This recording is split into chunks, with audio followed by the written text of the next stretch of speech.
빌립보서 1장 3절부터 8절 같이 한번 보실까요? 빌립보서 1장 3절부터 8절 찾으신 줄 알고 우리 같이 빌립보서 1장 3절부터 8절 읽어요. 내가 너희를 생각할 때마다 나의 하나님께 감사하며 간구할 때마다 너희 우리를 위하여 기쁨으로 항상 간구함은 너희가 첫날부터 이제까지 복음을 위한 일에 참여하고 있기 때문이라. 너희 안에서 착한 일을 시작하신 이가 그리스도 예수의 날까지 이루실 줄 우리는 확신하노라. 내가 너희 우리를 위하여 이와 같이 생각하는 것이 마땅하니 이는 너희가 내 마음이 있음이며 나의 매임과 복음을 변명함과 확정함에 너희가 다 나와 함께 은혜에 참여한 자가 됨이라. 내가 예수 그리스도의 심장으로 너희 우리를 얼마나 사모하는지 하나님이 내 증인이시니라. 8절만 한번 읽을까요? 8절. 자, 성경 안 나오죠?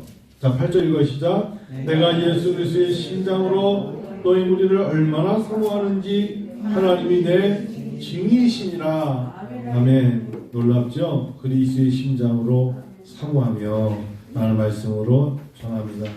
자, 말씀드렸죠. 화요일날 강원도를 방문합니다. 하루아침에 잿더미로 변한 교회일 수도 있고요. 또한 코로나19로 팬데믹으로 농촌교회 나이 많이 드신 어르신들이 많이 돌아가셨대요. 이번에 생각보다 장례를 많이 치렀던 교회들이 많아요. 그만큼 이제 기저질환과 함께 아마 여러 가지 연약한 육체하신 분들이 병원에 못 가시고 그래가지고 아무래도 이제 한 몇 개월 동안에 저희 교회에 편지가 참 많이 왔어요. 도움의 편지, 이런 일 때문에 도와주세요. 저런 일 때문에 도와주세요. 그러니까 잘 아는 게 교단의 노예잖아요. 그래서 편지가 많이 왔는데 몇 년 전에 비해서 두세 배 증가된 것 같습니다. 어찌 보면 제가 편지 받을 때마다 다 읽어봐요. 여러분, 도와줄 수 있는 모습의 교회가 된 게 감사한 거예요. 도와줘야죠. 도와줄 수 있으면 돕고 싶어요. 정말 누군가를 돕는다는 건 은혜예요. 더 능력을 구비해서 잘 채워져서 도와주는 교회 되었으면 좋겠습니다. 여러분, 도와주는 교회 되기를 축원합니다. 도움을 청하는 자의 심정 쉽게 여기지 말고요. 누군가에게 도와달라는 글을 하나 쓰는 사람의 그 마음도 헤아려 보셔야 돼요. 누군가를 도와줬을 때 그는 오히려 하나님 우리에게 후히 주시고자 하는 하나님은 정할 거예요. 너가 이렇게 나누니? 나는 너를, 여러분 어릴 적에 예전에 이렇게 어른들이 이렇게 콩이나 쌀 같은 거 뭐 담을 때 많이 담으려면 어떻게 하는 줄 아세요? 흔들죠. 이렇게 흔들면 더 들어가요. 하나님이 흔들어 넘치게 주신다 그랬어요. 그러니까 절대 여러분 살아가면서 인색하시면 안 돼요. 하나님은 인색한 자를 통하여 즐겨내지 않고요. 하나님 오히려 즐겨내는 자, 나누려고 하고 도우려고 하고 협력하려고 하고 세워주려고 하는 사람, 이런 자를 통해 하나님은 풍요롭게 하세요. 하나님이 역사하세요. 그래서 하품 좀 그만하고요. 이제 설교 시작했는데 하품을 2번이나 했어. 하나님께서 우리에게 도울 수 있는 교회가 되게 하신 게 얼마나 감사한지 모르겠어요. 여러분, 살다 보면 힘들고 어렵다는 말 있잖아요. 정말 어려운 사람이 있어요. 정말 어려운 사람들. 그래서 저는 장애인들을 볼 때 그들이 얼마나 힘들까. 뛰고 싶을 때 뛰지 못하고, 마음껏 서서 걷고 싶을 때 걷지 못하고, 몸을 마음대로 움직이고 싶을 때 움직이지 못하는 사람들이 얼마나 힘들겠어요. 누가 그러고 싶어서 그렇겠어요? 산업재해든 아니면 태생으로 처음 태어날 때부터, 아니면 살아가면서 사고로 인해서 어떤 어려움을 겪은 건 누가 겪고 싶겠어요? 그런 마음으로. 정말 어려운 사람이 있어요. 어렵다는 것이 때로는 어렵다고 말하는 사람들은 또 들여다보면 괜찮아 보이는데 더 나은 사람과 비교해 보니까 풍족함과 큰 여유가 없어서 어렵다고 말하는 사람들의 마음에 작아진 사람들을 볼 수도 있습니다만, 정말 어려운 사람들을 보면 도와야 돼요. 예수의 마음으로, 예수의 심정으로 도왔으면 좋겠다. 신앙생활하면서 예수님과 동행하면요, 가난해 보이는 사람들, 근데 그들이 행복하다고 말해요. 참 놀라운 간증인데, 저 사람이 장애인일 수도 있고 정말 가진 게 많지 않을 수도 있고 누가 봐도 이렇게 알아주는 사람이 아닌데도 얼굴에 기쁨이 있는 사람이 있어요. 지난주에 제가 말씀드린 것처럼 기쁨을 빼앗을 자 없도다. 그게 정말 축복이에요. 축복이에요. 우리가 볼 때는 그럴듯해요. 외모도 괜찮고 학벌도 괜찮고 그런데 왠지 그 사람 행복해 보이지 않는 사람이 있는 것 같아요. 하나도 부럽잖아요. 주님께서 도와주시고 채워주신다고 말하는 그 입술 하나님이 기뻐하시는구나. 그 신앙의 고백을 하나님이 기쁘게 여겨주시는구나. 여러분, 믿음이 없고 세상의 것들로 가득 찬 사람들, 물질이 세상의 가치로 여기는 사람들은요 절대 만족하다는 단어 안 해요. 만족합니다, 행복합니다, 그런 말 하지 않아요. 그래서 중소기업의 순이익 마진이 몇백억 나와도 대기업에 들어가지 못해서 만족하지 못한다고 말하는 중소기업의 사장이 많다고 그러잖아요. 그것만 봐도 대단한 건데. 코로나19 팬데믹 이전에 대한민국에 이제는 한국교회가 변해야 됩니다. 한국교회 정신 차려야 합니다. 라고 말했던 교계협이라는 게 있었습니다. 교회갱신협의회. 1996년에 옥하는 목사님께서 살아있게 옥하는 목사님 살아계실 때 이렇게 가면 한국교회 20년 지나면 큰 어려움 온다면서 본인이 그때 병드신 육신의 심정을 알면서도 한국교회 이렇게 가면 안 된다고, 진짜 이렇게 가면 안 된다고, 하나님께서 한국교회 위기를 주신다. 1996년부터 교계협이라는 걸 만드셔서 옥하는 목사님이 이제 약수교회 또 장충교회 이런 어른들과 함께 언론 목사님들과 함께 한국교회 정신 차려야 된다면서 막 눈물을 흘리면서 그 당시 때 한국교회 90년대 그래도 기존의 교회들 목사님들끼리 모여서 매일 새벽마다 모일 때마다 무릎을 꿇고 기도하셨어요. 그러면서 한국교회 하나님 봐달라고, 한국교회 은총을 베풀어달라고. 이분들 연세가 80이죠. 그 중에 한 분이 수영로교회 정필동 목사님도 그 중에 한 명이었어요. 부산에서 비행기 타고 또 기차 타고 일찍 와서 모여가지고 그분들이 모여서 한국교회 하나님 방향을 잡아주세요 하고 교계협에 모여서 기도를 하셨죠. 그리고 이제 옥하는 목사님이 소천하셨어요. 한 명, 두 명 떠났는데 교계협에 모여있는 다음 사람들이 교계협에 모여서 그래도 하는 사람들이 괜찮다는 걸 알고 갑자기 사랑의교회 담임 목사로 온 사람이 옥하는 목사님 다음에 온 사람이 그 정신을 이어받았는데 탁 이렇게 적었어요.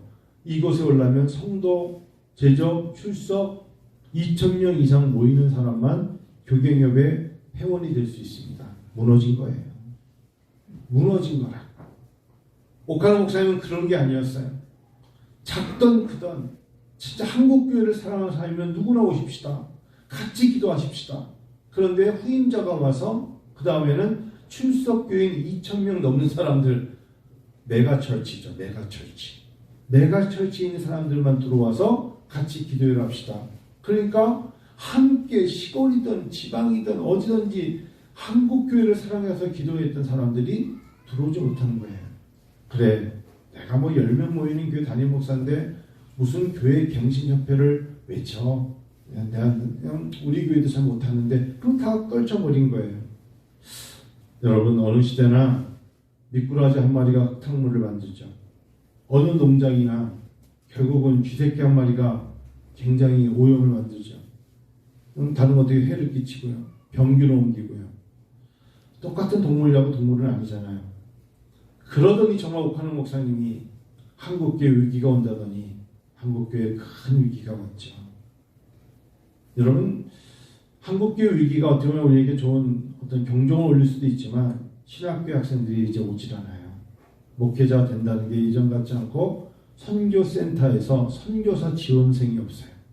선교사들이 이제 은퇴를 해야 되는데 자기 선교 지역에 선교사가 오질 않아요. 대표적인 게 군선교예요. 군선교를 우리가 황금어장이라고 했어요. 근데 군선교를 하겠다는 사람들도 없어졌어요. 목회자로 한평생 살다 보니까 제가 나름대로 지내다 보니까 하나님 나라의 백성으로 천국에서 꼭 다시 만나고 싶은 사람이 있어요. 존경하고 꼭 만나보고 싶은 사람이 있어요. 그러면 다른 말로 안 만나고 싶은 사람이 있냐? 그 소리가 아니고 그렇게 말하면 안 되고 그냥 아마 또 만나겠지. 만나야 하는구나. 만날 거야. 라고 생각하는 사람들이 있을 수 있죠. 제가 신학교 1991년에 1학년 들어갔더니 많게는 6살 어린 동생들과 함께 1학년이 됐습니다. 5살, 6살. 그러니까 6살 어린 동생들이 저한테 인사를 하면서 제가 1학년이 된 거예요. 그러니까 약간 보이지 않는 갭이 있었겠죠. 그때부터 제가 지금까지 오면서 나름대로 제 개인의 연역을 들여다보면서 생각나는 사람들의 이름을 적었습니다. 가르쳤던 교수님들, 같이 신앙생활했던 사람들, 그리고 섬겼던 교회 안수 집사, 서리 집사, 장로님, 권사님, 그리고 함께 일했던 전도사들, 강도사, 목회자들. 근데 누가 제일 생각나는가 한번 들여다보았어요. 사람들 이름이 기억이 안 나면 그 사람 이름 뭐였지 생각하면서 꽤 많은 사람 이름을 적었습니다. 두 종류가 나와요. 첫째는 사람이 어떤 일을 하면 처음에 실수가 있어요. 잘 못하니까요. 실수할 수 있어요. 부족하기 때문에 그래요. 근데 그 어려움을 보고 느끼면서 꼬투리 잡지 않고 자상하고 온유하게 따뜻하게 대해준 사람들은 기억이 나요. 아유, 젊은 전사님이 에이 잘 몰라서 실수할 수 있지 라고 말했던 대부분의 권사님, 노인 집사님들, 사람의 따뜻함, 자상함, 그것이 정이든 그것이 옳고 그름을 떠나서 그를 받아준 사람들은 왠지 지금도 그 느낌과 온화함이 있어요. 만나보고 싶어요. 생전에 살아계시는지. 30년 지났는데 살아계시면 100세도 넘으실 수 있을 거 아닙니까? 참 따뜻하다는 거, 배려감이 있다는 거, 누군가에 대해서 말 한마디라도 품어줄 수 있는 사람이라는 게 그 사람이 예수의 심장이 있는 사람이에요. 가만히 보니까 그거예요. 예수의 심장이 있다는 게 정이며 옳고 그름을 말하는 것보다 성경은 전체적으로 하나님이 우리에게 요구하는 게 너는 예수의 심장이 있니? 라고 물어보신 것 같아요. 그게 첫 번째 제 이름의 얼굴과 기억에 남는 사람들이었어요. 두 번째는 사람이 어려울 때, 제가 유학할 때 IMF가 터졌잖아요. 유학할 때 또는 귀국 후에 제가 개척을 했던 지하실 교회에서 경제적으로 정말 막막할 때가 있을 수 있죠. 지하실의 어둠. 근데 개척한 첫 해에 그 다음에 지금도 기억나는 게 지하실이니까 꽃만 갖다 놓으면 다 죽어요. 제가 왜 꽃을 좋아하냐면, 화분을 좋아하냐면 꽃을 갖다 놓으면 죽으니까 밖에다가 계단을 밟고 제가 올라와서 밖에 내놔야 되잖아요. 매번 끙끙 내어 갖다 놓고 주일이 지나서 이틀만 지나면 다 죽어요. 근데 부활주일이 다가왔어요. 어느 교회에 제가 아는 분인데 두 분이 저에게 오셔서 꽃꽂이를 주셨어요. 부활절 꽃꽂이. 전 지금도 그게 굉장히 감동적이에요. 토요일날 와가지고 목사님 개척하시고 첫 해 맞이하시는 저 6월달 개척이니까 그 다음에 부활주일인데 꽃꽂이 해드릴게요. 본인들이 꽃을 사다가 꽃꽂이를 했는데 제 가슴이 톡톡 뭉클했어요. 그걸 바라보면서 주님이 정말 가시밭에 백합하구나. 물론 꽃은 금방 져요. 근데 그걸 해주러 온 토요일날 온 사람들의 그 마음의 중심을 보면서 하나님 너무 감사합니다. 평생 잊지 않을 겁니다. 그랬어요. 오늘 결국은 또 그런 설교를 하게 돼요. 어려울 때, 서로가 힘든데, 그리고 와서 봉투에 처음 외국 사람인데 와서 지금으로 말하면 가족들 밥 한 끼 식사 비용에 불과하지만 글씨를 써서 헌금함에 넣어줬던 사람의 얼굴이 기억이 나요. 얼마나 고마운지 그냥 마음속에 그때 제가 그 헌금함을 보면서 그 봉투를 붙잡고 하나님께 기도했던 기억이 나요. 그래요, 여러분. 의외로 누군가를 힘들게 하고 시험에 들게 하고 실족하게 만든 사람이 기억에 남을 것 같죠? 그렇지 않더라고요. 여러분, 우리가 살면서 우리가 힘들게 하는 사람 많이 있는데 사람은 그런 사람도 오래 마음속에 간직하거나 담가두려고 하고 싶지 않잖아요. 그래서 그들이 그냥 지금 뭐 하는지 관심도 없고 살아있는지 죽었는지 우리는 그냥 모르고 가는 거예요. 그래서 사람은 살아가면서 어찌 보면 그리움으로 사는 것 같아요. 보고 싶은 사람, 만나보고 싶고 고맙다고 말하고 싶은 사람이 살아있으면 참 좋겠다. 그런 사람들 있었으면 좋겠어요. 제가 지난 화요일날 저희 교회에서 칼빈국제대학교에 목회자들 논문 모임이 있었습니다. 어떤 분은 꽤 만난 지 오래됐어요. 예전에는 선배였는데 지금은 저한테 교수님이라 부르는 사람들도 있어요. 그런 분들이 한 10여 분이 오셨어요. 저에게 어떤 목사님이 한 목사님, 한 교수님 그러면서 갑자기 밥 먹고 난 후에 커피 타임이 가졌는데 5년 전, 10년 전에 비해서 이런 부분이 많이 달라지신 것 같아요. 그러길래 제가 가만히 쳐다봤어요. 그리고 그분이 저 쳐다보길래 내가 나이가 들었다는 건가? 그래서 그분이 가끔 가다가 저희 교회 유튜브에 들어와 설교를 들으신 적이 있대요. 그래서 제가 첫 번째 뭐가 달라졌을까? 설교가 뭐 이렇게 달라졌다는 건가? 뭐 은혜로워졌다는 건가? 내부지 설교를 유튜브에서 은비교회 치면 나오니까 설교가 달라졌다는 건가? 두 번째는 이제 칼빈국제대학교에서 논문 지도도 하고 하니까 3년 지냈으니까 뭐 유학 갔다 온 사람이 티를 냈다는 건가? 그런 생각을 가져봤고, 또 하나는 이제 아무래도 나이라는 게 서로가 들어가니까 머리도 희끗희끗해지고 몸도 느려지고 몸도 좀 불어서 좀 예전 같지 않다는 거 이런 생각을 했거든요. 근데 그분이 갑자기 점심 먹고 커피 타임에 한 목사님 당신이 굉장히 따뜻한 사람이라고 느껴져요. 그러더라고요. 그래서 깜짝 놀랐어요. 따뜻하다. 이런 단어 많이 못 들었었거든요. 이전에 몰랐는데 5년, 10년을 당신이랑 같이 있다 보니까 당신이 참 따뜻한 사람이라고 느껴집니다. 여러분들께 공감하시죠? 슬기는 자꾸 딴 데 쳐다보는데 공감하시 했더니 딴 데 쳐다보면서 유아실 이러고 있는데 그 이야기를 듣는데 가만히 제 마음속에 내가 따뜻한 사람인가? 그러고 있는데 옆에 있는 우리 잘 아는 목사님이 한 목사는 자기 교회 교인들을 가족처럼 생각하는 목회자입니다. 그때 제 눈물이 핑 돌았어요. 자기 교회 성도들을 가족처럼 여기는 목회자입니다. 여러분 그런 이야기를 듣는 것만으로도 굉장히 감개무량하고 부끄러웠습니다. 사실 참 부끄러웠어요. 그러면서도 도전을 받게 되더라고요. 그리고 빌립보서를 보니까 바울 사도가 그리스도의 심장으로 여러분을 사랑합니다. 내가라고 얘기를 했어요. 내가 예수 그리스도의 심장으로 너희 무리를 얼마나 사모하는지 하나님이 내 증인이시라. 여러분 이 한 줄이 어떻게 예수를 믿고 살아야 되는지에 모든 것을 말해주는 것 같아요. 어떻게 목회를 할 겁니까? 어떤 교회로 어떤 모습으로 그런 게 아니라 예수를 믿고 하나님의 일을 감당하는 자들에게 바울 사도의 이 한 줄이 가장 큰 도전인 것 같아요. 내가 예수 그리스도의 심장으로 너희 무리를 얼마나 사모하는지 하나님이 내 증인이시라. 성도 여러분,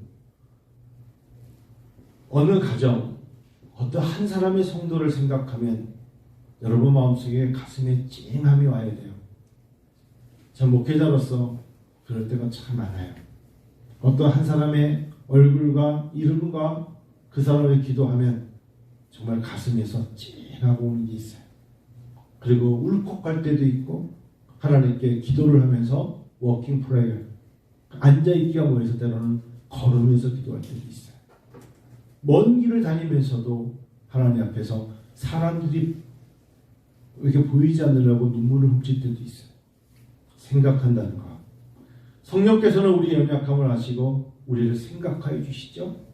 우리가 미처 간구하지 못한 것을 성령은 대신 간구하시잖아요. 하나님의 사람들에게 바울 사도가 지금 이 글을 쓰는 바울 사도가 옥에 갇혀 있고 옥 밖에 있는 빌립보 교인들을 생각하며 내가 여러분을 얼마나 사랑하는지 주님이 하나님이 나의 증인이시라고 말씀하셨어요. 여러분, 성도 여러분, 성령이 충만한 사람은 한 주 동안 자기 기도 중에 누군가가 생각이 납니다. 자기만을 위한 기도가 아니라 그 사람이 생각이 나서 하나님 앞에 때로는 통곡하며 울 때도 있고, 하나님께 때로는 내 무릎을 치며 기도할 때도 있고, 그 영혼이 잘 되기를 진심으로 원하면서 엎드릴 때도 있어요. 바울 사도가 빌립보 교회를 성도를 생각합니다. 차디찬 옥중에서 멀리 떨어진 빌립보 교회 교인들을 생각합니다. 그리고 그들이 예수를 영접하여 성도가 되었음을 감사하며 내가 너희를 생각할 때마다 나의 하나님께 감사한다고 3절에 말하고 있습니다. 빌립보의 교회가 세워진 것은 바울이 선교하러 2차 전도여행을 나갔을 때, 지금의 터키 지역에서 복음을 전하기 위해 힘을 썼던 바울이 어느 날 환상 가운데 마게도냐로 건너 우리를 도우라고 했던 사도행전 16장 9절의 말씀에 마게도냐 사람의 요청에 따라 유럽으로 건너가서 처음으로 세워진 교회, 바울에게서 첫 교회, 한 목사에게 은혜와 전 교회가 첫 교회예요. 한국에서 첫 교회 빌립보 교회가 세워진 것입니다. 당시에 믿음의 아들 디모데와 의사 누가가 함께 빌립보를 방문했습니다. 그곳에 갔을 때 놀라운 자주색 옷감 장소였던 루디아라는 한 여인을 만나고 그 앞에 놀라운 영적인 전쟁에 점치는 소년을 만나게 됩니다. 영적 전쟁이 그냥 편안하게 그냥 빌립보 교회가 물질로 세워진 게 아니라 점치는 소녀와 점치는 소녀를 이용해서 돈을 버는 사람들과의 영적 전쟁에서 바울 사도는 이기죠. 그리고 결국 바울 사도는 그들로 말미암아 옥에 갇혔지만 잘 아시는 것처럼 옥의 간수와 그 가족에게까지 주 예수를 믿으라, 그러면 너와 네 집이 구원을 받을 것이라는 하나님의 음성으로 그들이 예수를 영접하는 놀라운 역사를 체험해요. 그들이 회개하죠. 그리고 다시 옷감 장수 루디아의 집에 모이기 시작한 것이 빌립보 교회입니다. 어떻게 바울 사도에게 루디아라는 여인이 잊혀질 수 있겠습니까? 은혜와 음성교회 생각하면 어떻게 한 명의 목회자에게 이름이 떠오르지 않을 수 있겠습니까? 생각이 안 날 수가 있겠습니까? 이후 빌립보 교회는 바울의 선교 사업에 지속적으로 오히려 그 어려운 교회가 바울을 돕겠다고 재정적으로 도움을 줘요. 넘쳐서가 아니에요. 어려운 곳이었어요. 그게 빌립보서 4장 15절 16절 나오지 않습니까? 그리고 다시 바울 사도가 자기는 선교사이니까 떠났지만 빌립보 교회가 그리워서 제3차 전도여행 때 다시 방문하게 됩니다. 그리고 예루살렘으로 돌아간 후에 제수의 몸이 되어 로마로 압송되는 것입니다. 자, 로마 감옥에 갇혀 있을 때 빌립보 교회들은 우리 선생님 바울 사도가 잡혀 있다는 이야기를 듣고 에바브로 디도라는 사람을 통해 가지고 선생님이 뭐가 필요하신가를 보고하라, 우리가 돕자. 그리고 에바브로 디도를 보냈어요. 그런데 에바브로 디도라는 사람이 바울 사도를 만나고 돌아와서 선생님은 이런 분인데 이렇게 하자고 하는데 나중에 서신을 보니까 에바브로 디도가 병들었어요.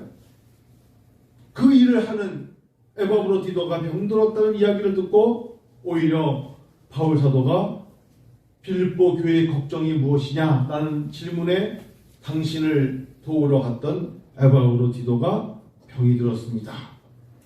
그 이야기를 듣고 바울의 마음에 근심이 생겼어요. 하지만 이 바울의 마음속에 내 마음이 심히 근심하였다는 그 말을 하나님의 성령은 들으신 거예요. 왜? 예수의 심정으로 얼마나 너희를 사랑하는지를 1장에서 말했던 바울 사도의 그 마음을 하나님은 역사의 하나님이시기 때문에 알고 계셨고, 곧 에바브로 디도가 병으로부터 다 치료를 받는 놀라운 것을 빌립보 교회에서 빌립보 서신은 우리에게 말해주고 있습니다. 에바브로 디도의 병이 낫게 되었고, 이로 인하여 오히려 복음의 전진을 보게 됩니다. 그야말로 빌립보 교회의 시작은 하나님의 인도하심과 역사하심 그리고 영적 전쟁의 체험이었어요. 복음, 그것 때문에. 그리고 그들이 나의 하나님께 감사한다고 했어요. 이제 1장 4절을 보니까 바울 사도의 모습이 보여요. 빌립보 교회를 향한 바울 사도의 모습이 보이죠. 우리 1장 4절 한번 같이 읽을까요? 시작. 간구할 때마다 너희 무리를 위하여 기쁨으로 항상 간구한다. 너희 무리를 생각할 때마다 그렇다는 거예요. 8년 전, 9년 전에 석수학교에서 강의를 하는데 그때는 목회학 석사를 공부했던 한 여자 학우죠. 학우가 이렇게 자기소개하면서 저 외모에 비해서 나이 많아요 이랬던 학생이 있었어요. 그래서 정말 얼마나 될까 근데 저거 얼마 잘 안 나더라고요. 근데 그래서 자기의 은사는 학생들을 가르치는 거고 사람들을 상담하는 거다. 그래서 그러냐. 그리고 제가 이제 중간에 쉬었다가 몇 년 전에 복귀했더니 박사과정에서 공부를 하고 있었고 결국 제가 신학과정으로 다시 복귀하면서 논문 심사를 제가 하게 됐어요. 근데 논문을 잘 썼어요. 그래서 작년에 그 논문이 뽑히게 돼서 저희 학교 겸임 교수가 됐어요. 그런데 갑자기 저를 보자마자 교수님 8, 9년 전에 제가 교수님한테 결혼을 위해서 기도해달라는 거 기억나세요? 근데 깜빡 잊고 있었죠. 그래서 제가 아직도 결혼 안 하셨어요? 그랬더니 아직 결혼 안 했대. 그러셨군요. 죄송합니다. 사실 결혼 기도 못했어요. 그랬더니 그래요. 그래서 교수님께 제가 무거운 짐을 풀어드리려고 그래요. 그래서 봉투를 딱 주길래 모여있더니 저 결혼해요. 그래서 제가 2월 마지막 주에 2번이나 갔다 왔잖아요. 결혼식장에. 한 번은 갔다가 날짜 잘못해서 그분이 이제 겸임 교수가 됐고 그래서 제가 이제 알았다고 했는데 작년부터 제 학생 중에 임시를 시작하는 잘생긴 분이 한 번 수업에 들어와요. 그래서 와서 수업도 너무 열심히 하고 사업도 굉장히 잘 하시나 봐요. 그러면서 이제 이야기를 하길래 결혼식장에서 봤는데 이게 뭐야? 신랑이 그 옆에 서 있는 거야. 이 남자가 그 교수님 옆에 신랑으로 서 있는 걸 내가 깜짝 보고 저 사람 석사 학생인데 어떻게 된 거 했더니 이제 학생 때 겸임 교수가 돼서 9개월 연애하고 결혼하는 거예요. 여러분 근데 제가 진짜 체험해서 그래. 2월 마지막에 그 결혼식장에서 주례 얘기 하나도 안 들어오고 제가 손을 오른쪽에 대고 있었어요. 원 테이블에 몇 명이 앉아 있는데 계속 좀 기도했어요. 이번에 하나님이 저에게 진심으로 기도하게 하시구나.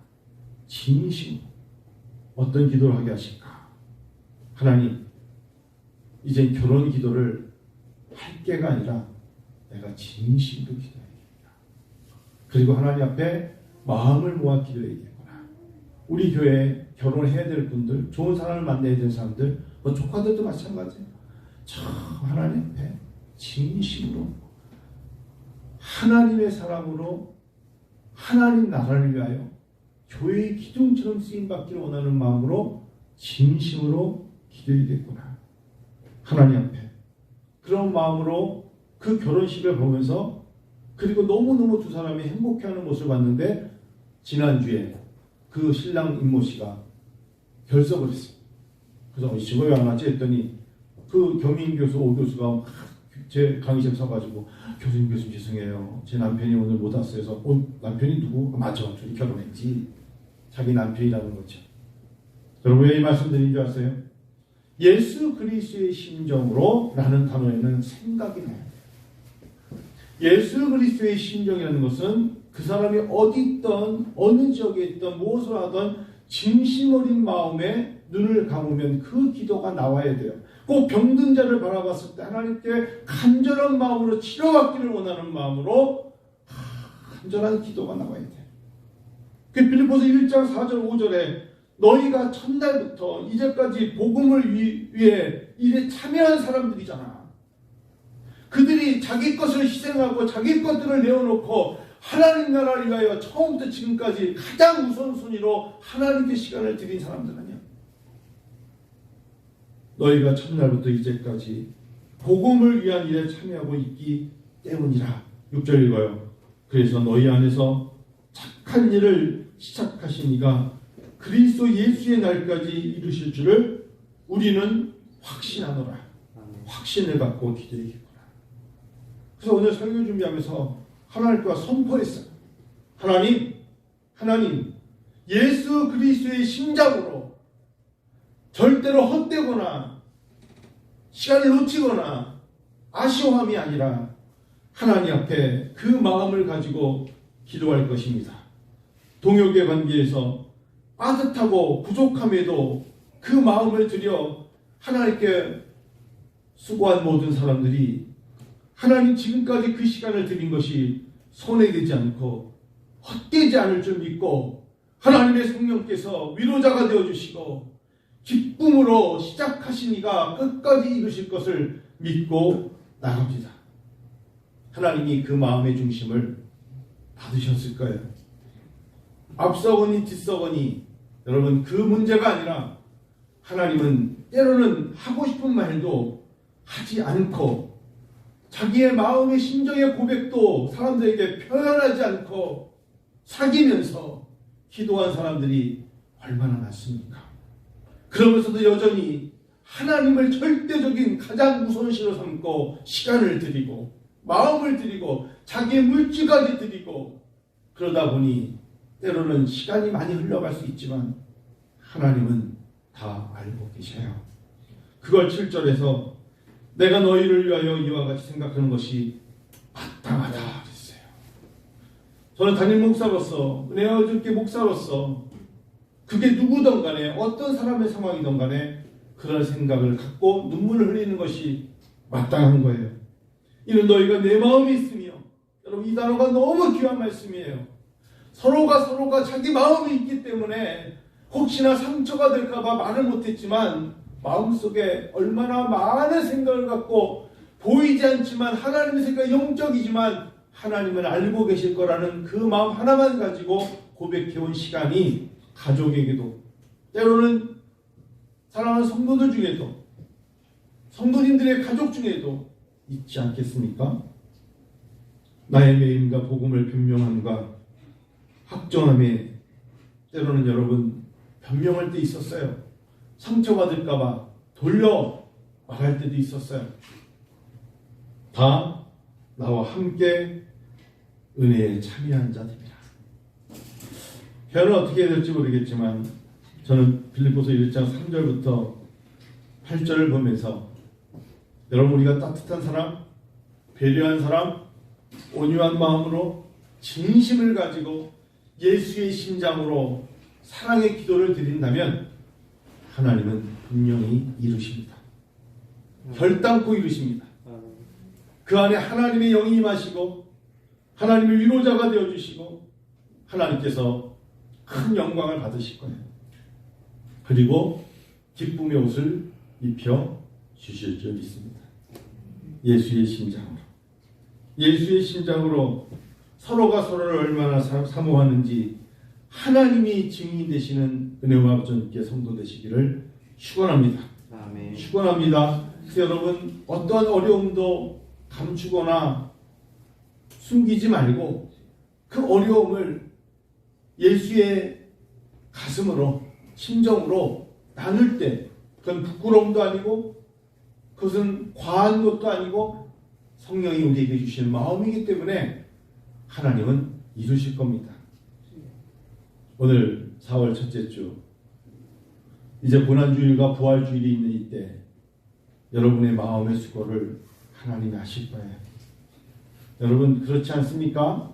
진짜 누군가가 어렵다고 말하면 정말 가슴이 찡하고 올 정도로 얼마나 힘들까라고 오는 사람이 있고 또한 그렇지 못한 사람이 있다면 여러분 우리가 잘 살아야겠죠. 잘 믿어야겠죠. 예수의 마음을 갖고 접근해야겠죠. 그것에 하나님께서 놀라운 은총으로 채워주실 줄 믿기 때문입니다. 우리 시간에 여러분 바울 사도가 얼마나 빌립보 교회를 사랑하는지 또 부족한 종과 성도님들이 서로 교회를 사랑하고 성도를 얼마나 아끼는지 하나님의 성령은 증인이시거든요. 그 마음을 갖고 나아가는 여러분들과 되기를 원합니다.